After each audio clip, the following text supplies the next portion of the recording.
กรินรินหอมกลิ่นดินถูกไอฝนจากบ้านนามาดนสิเป็นจังใดหนอป่านนี้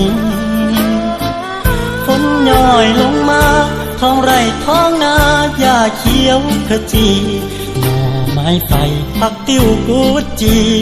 หอดมือนี้ไผสิสนใจหน่อแนวอีสานมาหางานในเมืองหลวงเสียงโชคเดินตามดวงเหมือนแมงระงำบินต่ำแสงไฟบางก็โชคดี